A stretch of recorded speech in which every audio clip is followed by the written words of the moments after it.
Eder. Mech.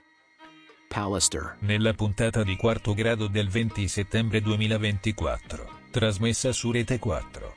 Il conduttore Gianluigi Nozzi ha avuto il suo bel da fare nel gestire una serata che sembrava più un episodio di una sitcom che un approfondimento giornalistico. Il tema era il caso di Liliana Resinovic, ma i veri protagonisti sono stati Claudio Sterpin e Sebastiano Visintin, che hanno dato vita a uno scambio di battute degno dei migliori duelli verbali.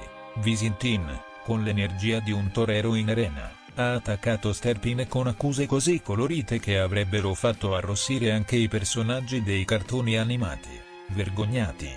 Ha gridato, mentre il pubblico a casa si chiedeva se avesse finalmente trovato il telecomando per cambiare canale o se fosse troppo divertito per farlo. Sterpin, non volendo essere da meno, ha risposto con un lasciaparlare maleducato, che sembrava uscito da un vecchio film in bianco e nero, mancando solo il classico tua madre.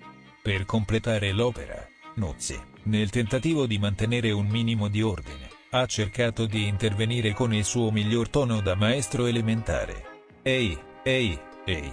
No, no, no.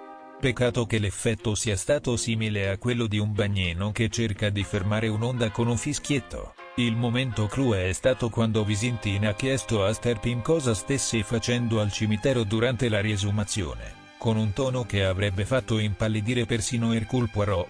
Cosa è venuto a fare lì? Spiegami, non ti vergogni a fare cucù lì in mezzo?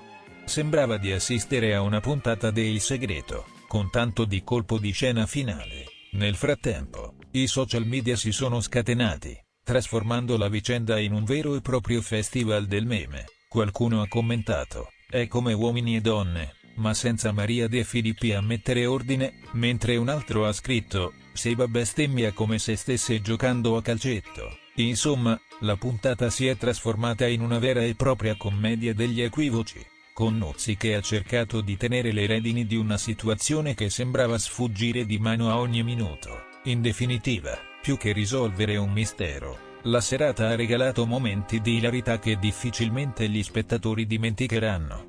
Ehi, non dimenticare di iscriverti a questo canale.